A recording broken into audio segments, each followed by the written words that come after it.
Welcome to episode number 17. On today's show, we discuss top-of-mind strategies, resources to leverage, and how to prospect business during break time. When you were little, what did you want to be when you grew up? A car salesman. Said no one ever. Hi, I'm Patrick Hennessy. And I'm Courtney Hennessy. Welcome to the Be Less Typical in Car Sales podcast, a real-life account of the car business that breaks the perception of what it's like to be a car sales professional. During the show, we're going to take you into the lives and minds of those who have found success. So ignite your passion and get ready to learn effective hacks to streamline your success and boost your income.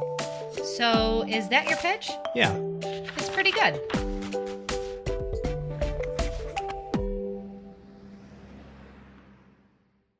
I have a plaque that sits on my desk, and the words on it say this: if you want to be remembered, do something different. Meet Bill Stout, salesman at Schofield West Hyundai in Wichita, Kansas. A salesman who is the epitome of what Be Less Typical stands for. Bill differentiates himself by being less typical than the rest. And every morning when I walk in, the first thing I do is I read that. I already know what it says, but it reminds me what I need to do today. I need to do something different than I did yesterday. Yep. Because obviously yesterday is over with. Bill's been in the car business for the past 15 years, and he graciously spent an hour and a half with us, discussing the steps he's taken and the resources he's used to become a top sales performer. So fasten your seatbelt, because we have a lot of ground to cover. Let's start from the beginning, where Bill started his career. From an early age, he knew exactly what he wanted to be when he grew up. He wanted to follow in his father's footsteps. I actually became one, a police officer. Bill became a sheriff's officer in Wichita, Kansas, and he says he knew what he was getting into when he chose this line of work. However, in 1995, Wichita is in the midst of a drug and gang problem, both of which were at an all-time high. When he loses 3 friends in the line of duty, he begins to think twice about his career choice. And I had to reevaluate my thinking as well as my position in life, having a very young child at the time. And I just came to the conclusion that they didn't pay me enough to get killed. They barely paid me enough to survive. So I had to find something else to do with my life. Completely understandable. He transitions into the hospitality business and manages a large group of locally owned restaurants for 3 years. And he enters the hospitality industry because he knew people within it. But it was never really what I wanted to do. So how exactly did Bill end up in car sales? He says it goes back to when he applied for the sheriff's position, during the hiring process when he was required to take the personality test. And when the department met with him to discuss the results, the gentleman who had administered the test looked at me and said, "You're looking at the wrong profession. You should be in sales for a living." And somehow that stuck in my mind. So when I decided I didn't want to be in the restaurant business anymore, I thought, well, hey, I'll give sales a try. And I did it on a whim, and here we are 15 years later, and I'm still doing this. So the personality test aligns Bill with a profession in sales. And I would agree that sales is a perfect fit for Bill's personality. But the first few months in sales, selling cars, were not all sunshine and rainbows. In fact, as Bill puts it, without cursing, let's just say it was heck. He starts out at a rather large dealer group in his hometown. He applied there first because he knew the owner. It's true. It's all about who you know. And of course, he gets hired. However, the onboarding process, let's just say, it wasn't ideal. Their version of a training program basically was go downstairs, there's a whole bunch of books. When you feel like you've read enough, come upstairs and sell something. Now remember, this is Bill's first job in sales, so he's going to need some training, and reading a bunch of books probably isn't going to cut it. He also realizes that he's going to need some basic sales tools to help him succeed. Things like a computer, a customer follow-up procedure, prospecting tools and processes, etc. As we're talking, he reflects and remembers the spiral notebook he was given when he started the job. It was titled Go Book. 3, 2, 1, go! That was the follow-up tool the dealership provided and asked him to use. And the prospecting process wasn't much better. Was a manager would walk in the room and throw a phone book at you and say, make some phone calls. Needless to say, Bill didn't learn very much. As he puts it, the only thing he learned was what not to do. And he realized this dealership was not the right fit for him. So he resigns and goes in search of a new job. I want to pause here for a moment and highlight that this type of turnover in dealerships is commonplace. I'd call it rampant even. According to an article published by NADA in October 2015, dealership sales consultant turnover was 72%. We'll link to the article in the show notes. And the cost of turnover, given to me by a credible source, although not quoted in the referenced article, is approximately $80,000 to $100,000. That means every year, 72% of sales teams are walking out the front door, costing dealers hundreds of thousands of dollars. That's absurd. Especially when the national average of employee turnover across all industries hovers around 15%. But back to the topic at hand, Bill Stout. He's left dealership number 1 and moves into a dealership with a good reputation. And they had a really good reputation, so I thought, well, this'll be different. And I got there and found out it really wasn't. It was just a different name, and they did better commercials. So essentially, Bill is in the same boat he started in. He's working for a dealership that doesn't have clearly defined processes, nor the right tools or resources to help the sales team effectively manage customers, both prospects and follow-up. And with loose protocols in place, the sales floor can turn into somewhat of a free-for-all. It only took one time for Bill to get burned before he devised his own set of processes. Watching another salesperson sell something to somebody I had sold 9 months later, I devised my own follow-up program using Microsoft Word, Excel, and Access. So he takes matters into his own hands. Bill says it wasn't anything elaborate. He just kept track of potential clients and made sure he was talking to them and following up. Within 3 months, Bill works his way up and becomes the top producer on the sales floor. And it didn't take long for management and his coworkers to notice. And of course, at that point, I'm getting ridiculed every day, not only by the other salespeople, but also by management wanting to know, what is it you're doing that nobody else is doing? Why aren't you doing our system? Well, your system doesn't work. I mean, to be blunt, that's why I wasn't doing it. Bill ends up staying with this dealership for about 4 years, but after a dispute over a pay plan change, he had to move on. Bill's next gig lands him at Schofield West Hyundai, where he still works today. And I can honestly say the company I work for today has given me the freedom to do things my own way and to market myself as an individual, and it's made all the difference in the world. It's apparent by his website, social media presence, and the marketing strategies he shares throughout the rest of this episode and the next. Yes, that's right, this is going to be a two-parter. That Bill is passionate about providing a less typical buying experience for his clients. And as his website states, I quote, "With over a decade of experience and thousands of happy customers, I refuse to provide anything less than an outstanding and memorable purchase experience. You're not just buying a car, you're getting a full-service salesperson who will be there to help after the sale. Free car washes, loaner cars, even a gift when you take delivery. Buying from Bill is unlike any car purchase you've ever made before. If you're looking for buying advice, help maintaining or repairing your current vehicle, or just want to know more about the car business, you've come to the right place. I'm here to help." he's definitely committed to everything he mentions here and much more. But before we get into the tactical items and the how-tos, let's set the stage with Bill's mission statement. We found that to be a pretty good theme amongst the, I wouldn't want to say high achievers, although that's what I think that the category would be, but the people that really take this as a serious career, they Absolutely. have a personal mission statement, you know? Bill wrote his mission statement in 2011, and he's been living by it ever since. It's a mission and a statement he stands behind and believes in. This is a constant reminder of why I do what I do and why I do it differently. So let's hear it. And here we go. I believe that all of our customers want and deserve a memorable buying experience.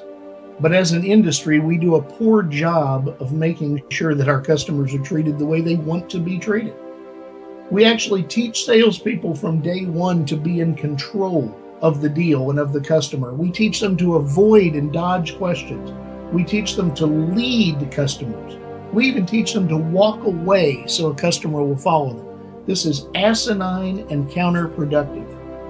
We as professional salespeople have to evolve, and in order to survive, we must learn to think like the customer. And the first and only goal should be to provide your customers with a much better buying experience than they've had anywhere else, and more than they've come to expect.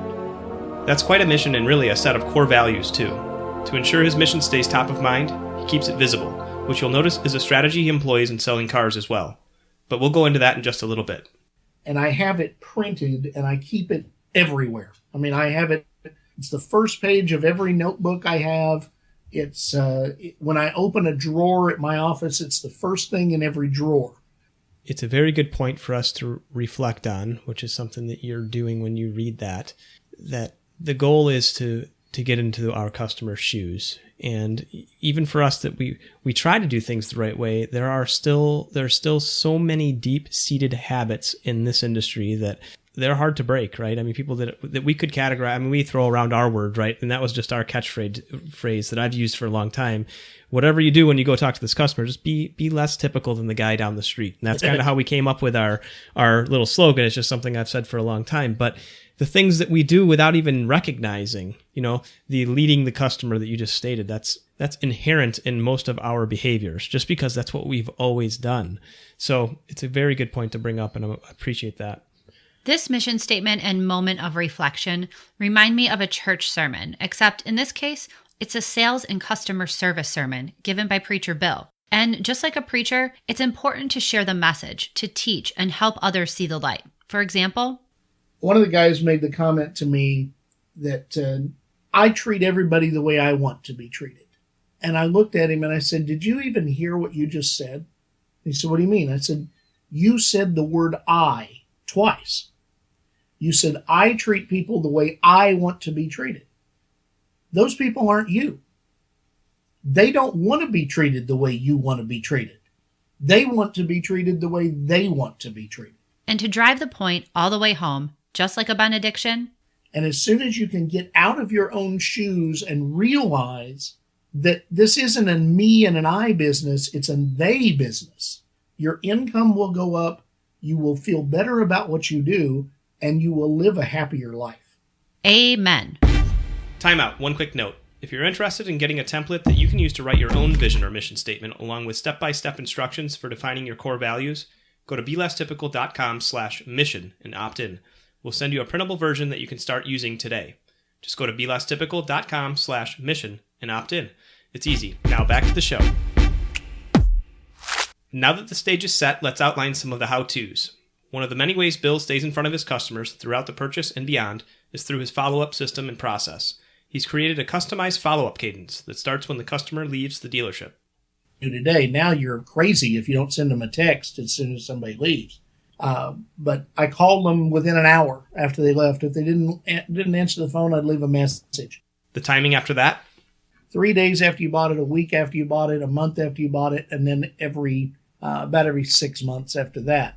Okay, so to recap Bill's follow-up cadence, call or text customers within an hour after they leave the dealership. Make contact 1 day after they've agreed to purchase, as well as 1 day after delivery. The next check-in takes place 3 days after delivery, and the next 1 week after delivery. After that, he makes contact after 1 month, and then once every 6 months after that. Got it. We'll outline this in the show notes. In addition to these contacts, he sends out birthday cards, Christmas cards, a monthly mailer. Bill keeps in touch. Really elaborate system that everybody in my dealership jokes about, but if you don't want to do the work, don't expect the returns, is the way I look at it. A follow-up system like Bill's takes time and effort. However, there are some creative ways and simple tools available to help you out. Email is a dead medium. I mean, let's be honest. People don't open their email anymore. They push delete. But there's one email that everybody will open, and that is an electronic greeting card. I like where he's going with this. I love greeting cards. Well, according to Bill, this is the most fantastic resource you have. It's inexpensive and it gets the job done. Actually, Bill doesn't even call it inexpensive. He calls it... And they're dirt cheap. AmericanGreetings.com, you can get a membership for like $12 a year and send all the cards you want to. In addition to sending the cards, the site has scheduling functionality as well. This keeps things simple and efficient. Create the cards during your downtime, choose the date you want them delivered, and you're done. I checked on pricing. 1 month is $4, 1 year is $20, and 2 years is $30. That's pretty cheap in terms of cost. But the personal touch this provides from a customer relations perspective is unquantifiable. We'll link to the site in their show notes. A lot of us, we take those basic, simple things for granted, and those can go a really long way. That's the things that are, and I think you shared it with me previously, that it's different from what they typically expect. So, meaning customers. So, follow-up does take time, effort, and a little bit of organization. But the fact is, if you're willing to do it and you're willing to be creative with it, it will reap incredible amounts of rewards in repeat and referral business. If e-cards aren't your thing, that's okay. There are other options. You can buy regular old greeting cards in bulk, which is another thing Bill does. I buy cases of greeting cards, of Christmas cards and birthday cards, have them shipped to me direct from the manufacturer. They're inexpensive, but they're worth unlimited income. He doesn't do anything fancy. Signs his name, writes out the address, and adds a business card. You've got 2 minutes invested in the possibility of making a car deal. Maybe not today, but down the road. Just think about this for a second. 2 minutes. How many 2-minute segments do you have within your day when you're not selling a car or doing something in an effort to sell a car?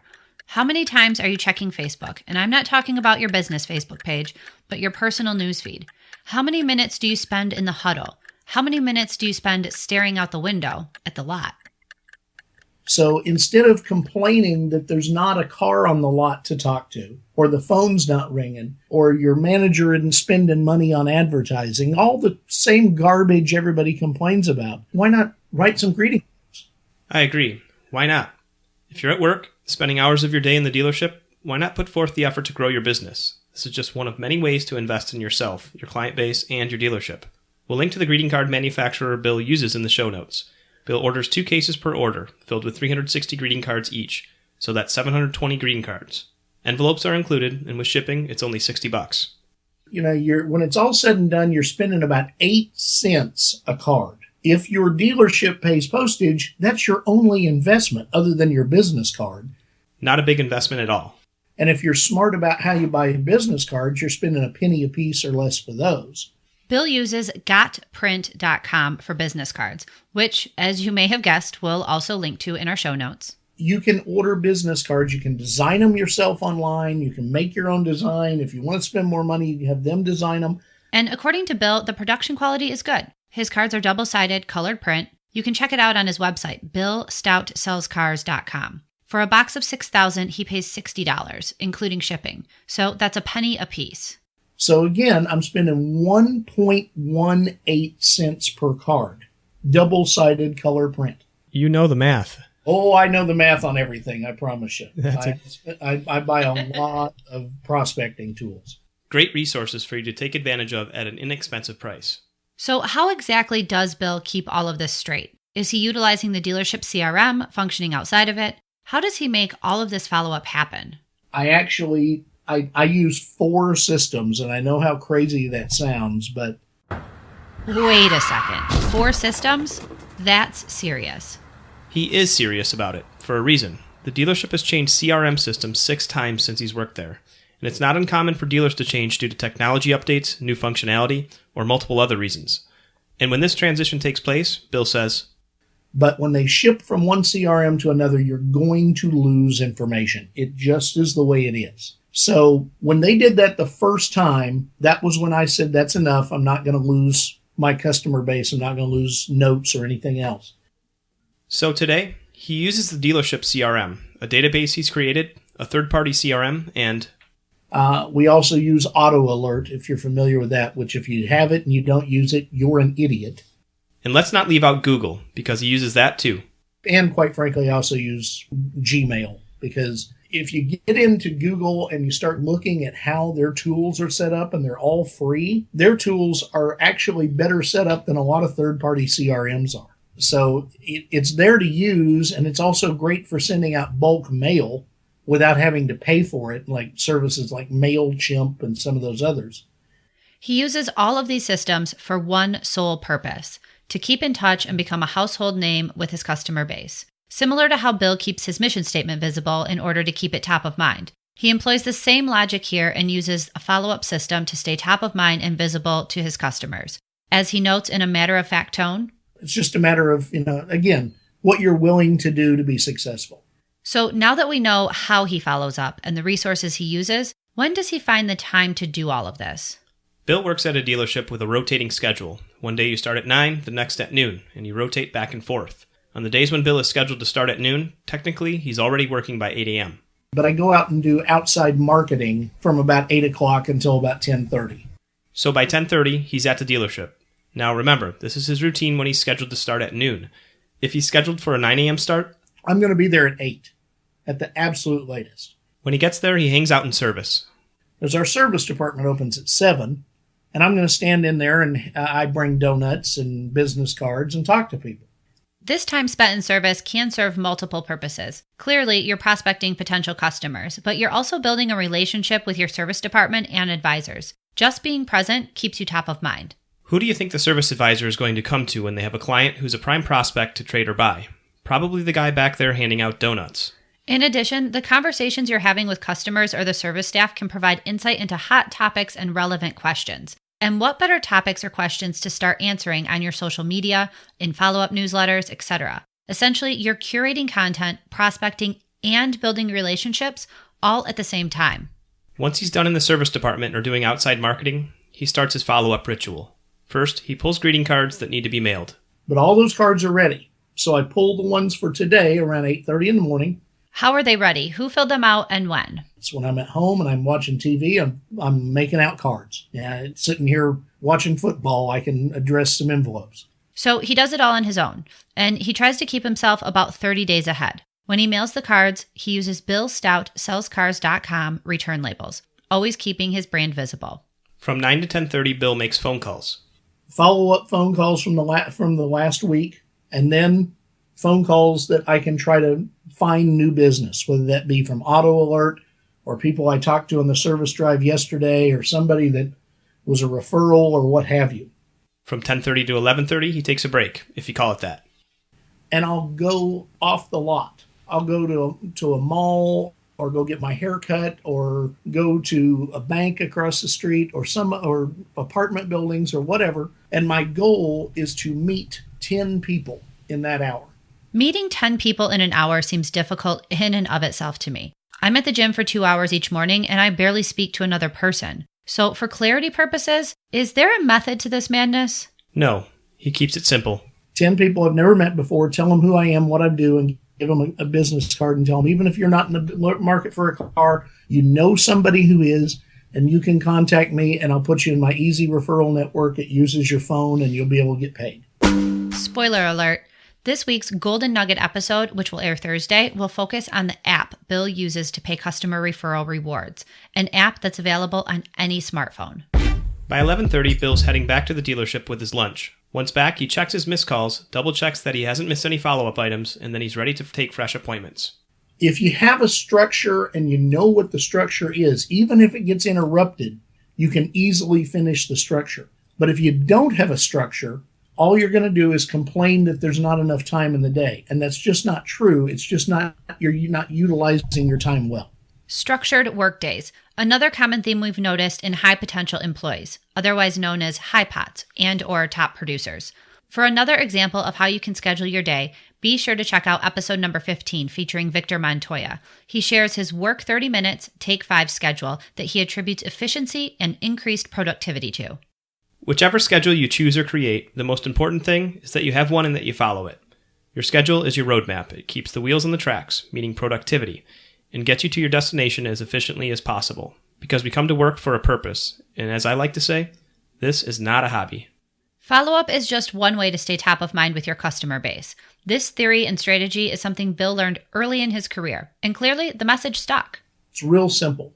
The very first day I was in the car business, a guy who'd been doing it for 25 years said to me, you have to always be in front of these people.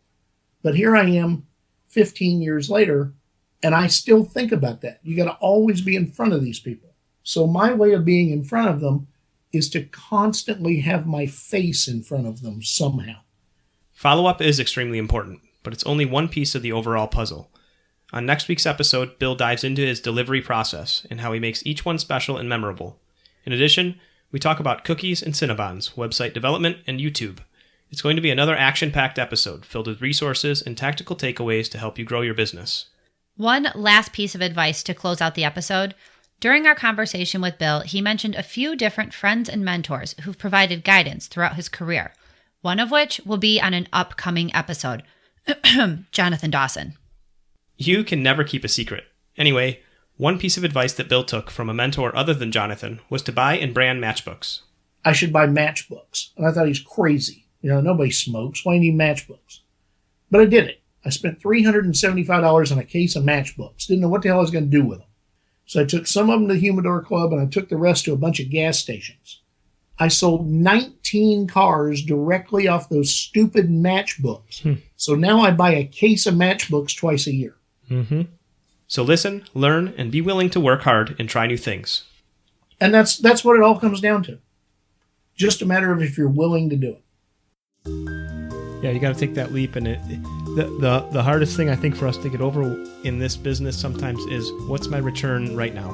Yeah. And if I don't see it right now, then it was a waste. And That's right. all of this stuff works. All of these things that you've talked about tonight are things that all work together and independently. You're in front of them in many different situations, and you never know when you need to be in front of them, you know? So Be sure to listen next week to learn more of Bill's tactics and additional resources he uses to ensure he's visible to his target audience. But right now, it's your turn. Go to belesstypical.com/mission and opt in to receive the mission statement and core value template. again, a special thank you to Bill Stout for being a guest on the show. For show notes, go to belesstypical.com/017. And if you haven't yet, be sure to subscribe in iTunes or wherever you listen to the show. We have another Golden Nugget bonus episode on Thursday this week. You won't want to miss it. Our theme song is by the mysterious Breakmaster Cylinder. All episode editing and mixing is done by us, a couple of amateurs learning as we go. 2 items before we sign off. Please take a moment to share our show with your friends, family, and coworkers. Sharing is caring, and we appreciate your support. Number 2, if you or anyone you know are conducting car sales in a less typical way, please reach out to us. We want to hear your story, and there's a chance you could be featured on an upcoming show. Send me an email so we can connect. My email address is patrick@belesstypical.com.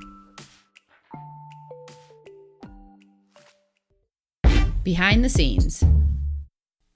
He starts out at a rather large dealer group in his hometown. He applied there first because he knew the true owner. The true owner, not the secret owner.